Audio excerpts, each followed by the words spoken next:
Morning friends. இது உங்கள் friends police academy. Daily current affairs இன்றைக்கி என்ன பார்க்க போகிறோம்னா மே 18 2024 சனிக்கிழமை இன்றைக்கி கரண்ட் அஃபேர்ஸ் தான் பார்க்க போகிறோம். இதுக்கு முன்னாடி பார்த்திங்கன்னா நம்ம daily current affairs video upload பண்ணியிருக்கோம். அதை பார்க்காதவங்க பார்த்து நோட்ஸ் எடுத்து வச்சுக்கோங்க. அது மட்டும் இல்லாமல் டெய்லி வந்து பார்த்திங்கன்னா ஈவினிங் 6 மணிக்கு டிஎன்பிசி டிஎன்யூஎஸ்ஆர் பண்ணி தேவையான கிளாஸஸ் வந்து பார்த்திங்கன்னா ஸ்கூல் புக் வைஸ் பார்த்திங்கன்னா ஒரு வீடியோ அப்லோட் பண்ணிகிட்ருக்கோம். அதையும் பார்க்காதவங்க பார்த்து நோட்ஸ் எடுத்து வச்சுக்கோங்க. கண்டிப்பாக உங்களுக்கு யூஸ்ஃபுல்லாக இருக்கும். அது மட்டும் இல்லாமல் நம்ம டெலிகிராம் சேனல் வந்து பார்த்திங்கன்னா ஃப்ரீ டெஸ்ட் பேஜ் கண்டக்ட் பண்ணிகிட்ருக்கோம். கண்டிப்பாக ஜாயின் பண்ணிக்கோங்க. ஃப்ரெண்ட்ஸ் போலீஸ் அகாடமி அப்படின்ற டெலிகிராம் சேனலில் ஜாயின் பண்ணிக்கோங்க. நம்ம சேனலை சப்ஸ்கிரைப் பண்ணுங்கள், சப்போர்ட் பண்ணுங்கள், முடிஞ்சவங்க ஃப்ரெண்ட்ஸ்லாம் ஷேர் பண்ணுங்கள். வாங்க ஃப்ரெண்ட்ஸ், இன்றைக்கி கரண்ட் அஃபேர்ஸ் பார்த்துடலாம். ஃபஸ்ட்டு அதாவது பார்த்திங்கன்னா வாட்ஸ்அப் மூலம் மின் கட்டணம் செலுத்துகிற முறை வந்து கொண்டு வந்திருக்காங்க. அதாவது பார்த்திங்கன்னா 500 யூனிட்டுக்கு மேல் மின் பயன்பாடு உள்ள நுகர்வோர் வந்து பார்த்திங்கன்னா வாட்ஸ்அப் மூலமாக மின் கட்டணம் செலுத்தலாம் அப்படின்ற ஒரு திட்டத்தை வந்து பார்த்திங்கன்னா தமிழ்நாடு மின்சார வாரியம் வந்து கொண்டு வந்திருக்காங்க. அடுத்து அதாவது உயர் ரத்த அழுத்த தினத்தை என்றைக்கு அப்படின்னா மே 17. ஓகேங்களா? உயர் ரத்த அழுத்த தினம் என்றைக்குன்னா மே 17. இதை மட்டும் ஞாபகம் வச்சுக்கோங்க. அடுத்து மருத்துவ பல்கலைக்கழகத்தில் நாள்தோறும் மருத்துவ பரிசோதனை நடைபெறுது. இதில் வந்து பார்த்திங்கன்னா ரத்த சர்க்கரை அளவிடும் குளுக்கோமீட்டர், இதய துடிப்பை பரிசோதிக்கும் இசிஜி கருவி. ஓகே, இதை ஞாபகம் வச்சுக்கோங்க. ரத்தத்தினுடைய சர்க்கரை அளவிடுற அளவு வந்து பார்த்திங்கன்னா குளுக்கோமீட்டர். ஓகேங்களா? இதயத்தினுடைய துடிப்பை பரிசோதிக்கும் கருவி வந்து பார்த்திங்கன்னா இசிஜி கருவி. ஓகேங்களா? இதய துடிப்பு அளவை கண்டுபிடிக்கிறது வந்து பார்த்திங்கன்னா ஸ்டெத்தஸ்கோப். ஓகேங்களா? இந்தியாவில் 4 பேரில் ஒருவர் வந்து பார்த்திங்கன்னா உயர் ரத்த அழுத்தத்தால் பாதிக்கப்படுறாங்க.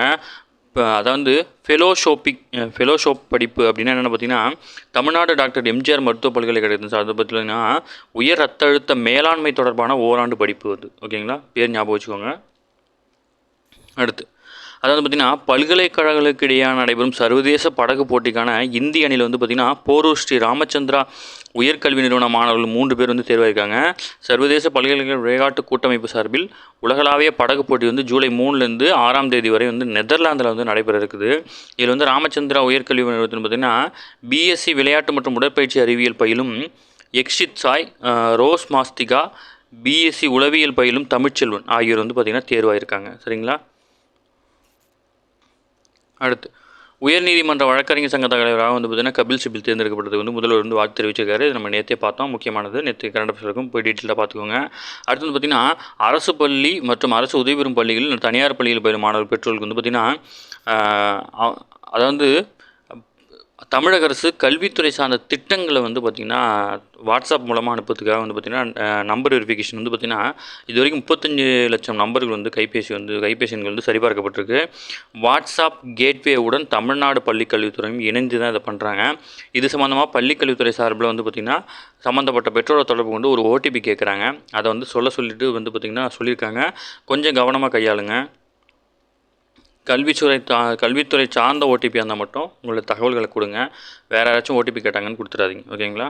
அடுத்து உத்தரகாண்ட் மாநிலத்தில் வந்து பார்த்திங்கன்னா 53,483 சதுர கிலோமீட்டர் பரப்பளவில் ஏறத்தாழ 64.7% வனப்பகுதி இருக்குது. அது 42% வந்து பார்த்திங்கன்னா அடர்த்தியான காடுகளும் பாதுகாக்கப்பட்ட பகுதியிலும் இருக்குது.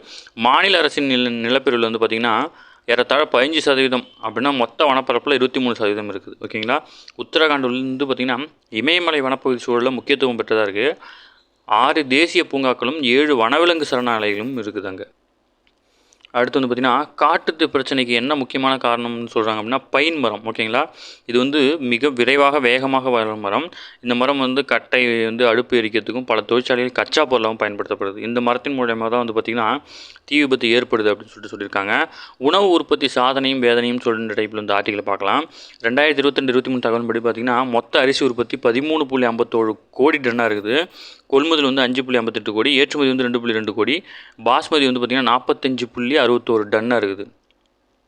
இதில் வந்து அரிசிக்கு அடுத்தபடியாக இந்தியர்கள் முக்கிய உணவாக வந்து கோதுமை இருக்குது. இதன் உற்பத்தி வந்து 11.05 கோடி, சராசரியாக 12 கோடி முதல் 13 கோடி வந்து பார்த்திங்கன்னா கொஞ்சம் குறைஞ்சிருக்கு அப்படின்னு சொல்கிறாங்க. உயிர் வாழ உணவு வேண்டும், உணவு உரிமை, உணவு பாதுகாப்பு என்ற கருத்தை வந்து ஐநா வலியுறுத்தியுள்ளது. மனிதனாய் பிறந்தவன் பட்டினியாய் சாகக்கூடாது என்ற அடிப்படையில் ஐநா உணவு பாதுகாப்பு சட்டம் செயல்பட்டு வருது. இதன் அடிப்படையில் வந்து பார்த்திங்கன்னா 2013ஆம் ஆண்டு இந்திய உணவு பாதுகாப்பு சட்டம் நாடாளுமன்றத்தில் நிறைவேற்றப்பட்டது. முக்கியமான 1 மார்க் கொஸ்டின். உலகிலேயே இந்தியா தான் உணவுப் பொருள் பாதுகாப்பை உறுதி செய்து பசுப்பிணியை முடிவு கட்டியதாக ஐநாவே நமக்கு பாராட்டு தெரிவிச்சிருக்கு. அது மட்டும் இல்லாமல் பார்த்திங்கன்னா மனிதன் உடல்நலத்திற்கு வந்து மிகவும் அத்தியாவசிய ஊட்டச்சத்துக்கான பாஸ்பரஸ், கால்சியம், சிலிக்கான், வெனடியம் ஆகிய வந்து எலும்பு வளர்ச்சிக்கும் எலும்பு தேயாமல் இருக்கும் உதவுது. துத்தநாகம் தாமிரம் வந்து நரம்பு மண்டலத்தை சரி செய்யுது. இரும்பு சத்து முக்கியமான ரத்த ஓட்டத்தை வந்து சீராக்கும். ரத்தத்தில் உள்ள சிவப்பணுக்கள் வந்து விருத்தியை வந்து அதிகப்படுத்தும் அப்படின்னு சொல்லியிருக்காங்க. மனிதன் ஆரோக்கியமாக வாழ்வதுக்கு வந்து பார்த்திங்கன்னா புரதமும் தாது உப்புகளும் நுண்ணூட்டங்களும் வேணும். உதாரணமாக வந்து பார்த்திங்கன்னா இரும்பு சத்து அணுக்களை வந்து உயர்த்தும் கால்சியம் வந்து எலும்புக்கு ஊட்டமும், துத்தநாகம் தாமிரம் நரம்பு மண்டலத்தையும் தசை நார்களையும் வலுப்படுத்துகிறது. ஓகேங்களா, இதெல்லாம் பயாலஜியில் இருக்குது, நீங்கள் வேணால் படித்து பார்த்துங்க. அதுக்கப்புறம் பார்த்திங்கன்னா ஒரு கிலோ நெல்லில் வந்து பார்த்திங்கன்னா எவ்வளோ ஊட்டச்சத்துக்கள் இருக்குது அப்படின்னு சொல்லிட்டு கொடுத்துருக்காங்க. 1960 ஒரு கிலோ நெல்லில் வந்து கால்சியம் வந்து 337 மில்லிகிராமும், துத்தநாகம் 20 மில்லிகிராமும், இரும்பு வந்து 37 மில்லிகிராம் இருக்குது. அது வந்து பார்த்திங்கன்னா அடுத்தடுத்த ஆண்டுகளில் வந்து குறைஞ்சி காணப்படுது. சமீபத்தில் 2020 ரொம்ப கம்மியாக இருக்குது, அதை விட பாதி குறைஞ்சிருக்கு. கோதுமையும் அப்படி தான் குறைஞ்சிருக்குது. அடுத்து ஊட்டச்சத்து குறைபாட்டால் வந்து நோய் எதிர்ப்பு சக்தி வந்து குறையுது. அனுமதிக்கப்பட்ட அளவுக்கு மேல் வந்து ஆர்சனிக், பேரியம் போன்ற உலோக விஷம் வந்து உணவில் வந்து கலக்கிறதுனால தொற்றா நோய்களான புற்றுநோய், ஈரல் நோய், சுவாச நோய், இதய நோய், குறிப்பாக ரத்த அழுத்தம் ஆகியெல்லாம் ஏற்படுது. ஓகேங்களா. அடுத்து வந்து பார்த்திங்கன்னா விளிம்பு நிலை மக்களை பற்றி ஒரு டேட்டா கொடுத்துருக்காங்க. அதாவது ஆண்டுக்கு 6 மாதம் அல்லது 183 நாட்கள் வரை கூட முழுமையான வேலையற்றவர்கள் மற்றும் 1 லட்சம் வரை வருமானம் ஈட்ட முடியாத நபர்கள் எல்லாருமே விளிம்பு நிலை மக்களாக வந்து கருதப்படுறாங்க. ஓகேங்களா. விளிம்பு நிலை மக்களிடையேவும் மிக மோசமான நிலையில் உள்ளவர்கள் யார் அப்படின்னா கையால் மலமல்லும் தொழிலில் ஈடுபடுறவங்க தான். 2013ஆம் ஆண்டு கையால் மலமல்லுவது வந்து பார்த்திங்கன்னா மத்திய அரசு வந்து தடை பண்ணியிருக்கு. தமிழகத்தில் முதன்முறையாக காஞ்சிபுரத்தில் வந்து பார்த்திங்கன்னா 400 பழங்குடியினருக்கு வந்து தமிழக அரசால் வீடு கட்டி தரப்பட்டுள்ளது. அதுவும் நம்ம விளிம்பு நிலை மக்கள் பிள்ளைகளுக்கு வந்து பார்த்திங்கன்னா கல்வி எல்லாத்துலேயுமே வந்து பார்த்திங்கன்னா முன்னுரிமை கொடுத்துட்ருக்காங்க. அடுத்து உத்திரமேறு கல்வெட்டு உட்பட்டவை வந்து இந்தியாவின் ஜனநாயகத்தின் தாயகம் என்பதை வந்து தெளிவாக உணர்ந்தது. சங்க காலத்தில் சேரர் ஆட்சி காலத்தில் வந்து பார்த்திங்கன்னா அரசர்கள் தனித்த முறையில் ஆட்சி செலுத்தாது, மந்திரி ஆலோசனை கூடி ஆட்சி செலுத்தினா இருக்குது. இதில் வந்து பார்த்திங்கன்னா எண்பேராயம் ஐம்பெருங்குழு அப்படின்னு சொல்லிட்டு தமிழ் புக்கில் இருக்குது. சரிங்களா. டிஎன்பிசியில் ஐம்பேராயம் குழுவில் யார் இருப்பாங்கன்னா அரசர், புரோகிதர், தூதுவர், சாரணர், சேனாதிபதி, இந்த 5 பேரும் இருப்பாங்க. எண்பேராயத்தில் வந்து பார்த்திங்கன்னா கரும விதிகள், கர்ணத்தியலவர், கனகச்சுற்றம், கடைக்காப்பாளர், நகராமாந்தம், நலிப்படை தலைவர், யானை வீரர், இவுளிமறவர் ஆகிய 8 பேர் இருப்பாங்க. ஓகேங்களா. ஐம்பெருங்குழு எண்பேராயம், இந்த பேர் வந்து ஞாபகம் வச்சுக்கோங்க, தமிழ் புக்கில் இருக்குது. பட்டதாரி ஆசிரியர் பணியிடங்கள் வந்து பார்த்திங்கன்னா கூடுதலாக 610 இடங்கள் வந்து சேர்த்துருக்காங்க. அடுத்து மகாத்மா காந்தி தேசிய ஊரக வேலைவாய்ப்பு உறுதி திட்டத்தின் கீழ் வந்து பார்த்திங்கன்னா அதாவது ஊதியம் வழங்குவதுக்கு பார்த்திங்கன்னா 1229.04 கோடியை வந்து பயன்படுத்த ஒப்புதல் அளித்து வந்து பார்த்திங்கன்னா தமிழ்நாடு அரசு வந்து உத்தரவிட்டிருக்கு. அடுத்து வந்து பார்த்திங்கன்னா உயர்கல்வியில் வந்து மாற்றுத்திறனாளி மாணவர்களுக்கு வந்து இடஒதுக்கீடு வந்து வழங்க வகை செஞ்சுருக்காங்க. இது ஆல்ரெடி இருக்குது, கம்ப்ளீட்டாக நடைமுறைப்படுத்த பற்றி சொல்லியிருக்காங்க. அனைத்து அரசு மற்றும் இதர உயர்கல்வி நிறுவனங்கள் மாற்றுத்திறனாளி மாணவர்களுக்கு வந்து பார்த்திங்கன்னா 5% இடஒதுக்கீடு வந்து வழங்கப்படுது. 2016ஆம் ஆண்டு தான் மாற்றுத்திறனாளி உரிமை சட்டத்தின் கீழ் பிரிவு 32 வந்து வழிவகை செய்யப்பட்டிருக்கு. ஓகேங்களா. இது வந்து 5%. இதே மாற்றுத்திறனாளிகள் வந்து பார்த்திங்கன்னா அரசு பணிகள் வந்து 4% இடஒதுக்கீடு வந்து வழங்கப்பட்டுருக்கு. அடுத்து இந்தியாவின் நுகர்பொருள் சந்தை வந்து 2031ஆம் ஆண்டு வந்து 2 மடங்காக உயரும் அப்படின்னு சொல்லிட்டு வந்து பார்த்திங்கன்னா நிர்மலா சீதாராமன் வந்து அவர்கள் தெரிவிச்சிருக்காங்க.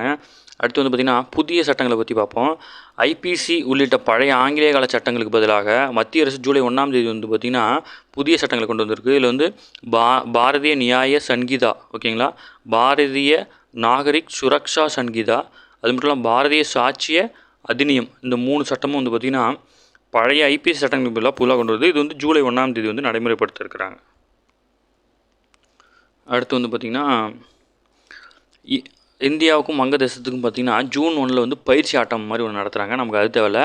9வது T20 உலகக்கோப்பை போட்டி வந்து அமெரிக்கா மற்றும் மேற்கத்திய தீவுகளில் ஜூன் 2 முதல் 29ஆம் தேதி வரை நடைபெற இருக்குது. இப்போட்டில் வந்து 20 அணிகள் பங்கேற்கும் நிலையில் அவற்றுக்கான பயிற்சி ஆட்டங்கள் அட்டவணை வந்து பார்த்திங்கன்னா ஐசிசி வந்து வெளியிட்டிருக்கு. ஓகேங்களா. அதுக்கப்புறம் பார்த்திங்கன்னா இத்தாலியின் ஓப்பன் டென்னிஸ் போட்டியில் வந்து பார்த்திங்கன்னா மகளிர் ஒற்றை இறுதிச் சுற்றில் வந்து போலந்தின் இகா ஸ்வியாடெக்கும் பெலாரஸின் அரினா சலபென்காவும் வந்து பார்த்திங்கன்னா பலப்பரிசை நடத்திருக்கிறாங்க. அடுத்து வந்து பார்த்திங்கன்னா தாய்லாந்தில் வந்து பார்த்திங்கன்னா ஓப்பன் பேட்மிண்டன் போட்டியில் இந்திய ஆடவர் மகளிர் இணைகள் வந்து பார்த்திங்கன்னா அரையிறுதிச் சுற்றுக்கு வந்து முன்னேறி இருக்கிறாங்க.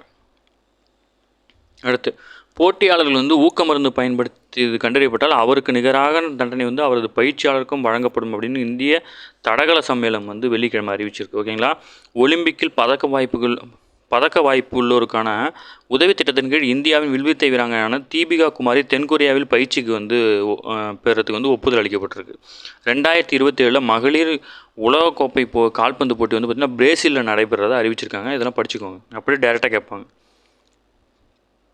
அடுத்து, கடந்த 2017 ஜூலையில் பிரதமர் நரேந்திர மோடியால் திறந்து வைக்கப்பட்ட நாடாளுமன்றத்தின் இணைப்பு கட்டிடத்தில் உள்ள விருந்தினர் மண்டபம் மற்றும் பிற அறைகள் வந்து புதிய உறுப்பினர்கள் வரவேற்பதற்காக வந்து சிறப்பு அரங்குகள்லாம் தயார் பண்ணியிருக்காங்க.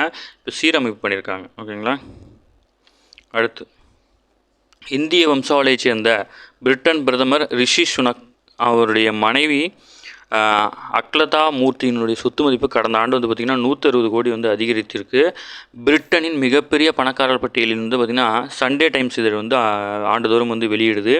2 ஆண்டுகளுக்கு முன் அந்த பட்டியலில் ரிஷி சுனக்கும் அக்ஷதா மூர்த்தியும் இடம்பெற்றிருந்தாங்க. கடந்த ஆண்டு அந்த பட்டியல் வந்து 275வது இடத்துல இருந்தவங்க வந்து பார்த்திங்கன்னா 2024 வந்து பார்த்திங்கன்னா 245வது இடத்துக்கு வந்து முன்னேறிக்கிறாங்க. அவர் சொத்து மதிப்பு 65.1 கோடி பவுண்டாக இருக்குது. சுமார் 6874 கோடியாக வந்து இருக்குது அப்படின்னு சொல்லியிருக்காங்க.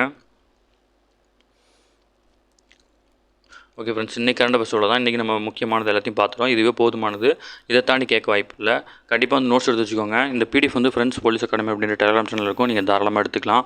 அதேமாதிரி நம்ம சேனலில் இருக்க ஃப்ரீ டெஸ்ட் பேஜ் வந்து யூஸ் பண்ணிக்கோங்க. ஃப்ரெண்ட்ஸ் போலீஸ் அகாடமின்ற சேனலில் நம்ம சேனல் சப்ஸ்கிரைப் பண்ணுங்கள், சப்போர்ட் பண்ணுங்கள், முடிஞ்சாலும் உங்கள் ஃப்ரெண்ட்ஸ்களுக்கு ஷேர் பண்ணுங்கள். Thank you friends.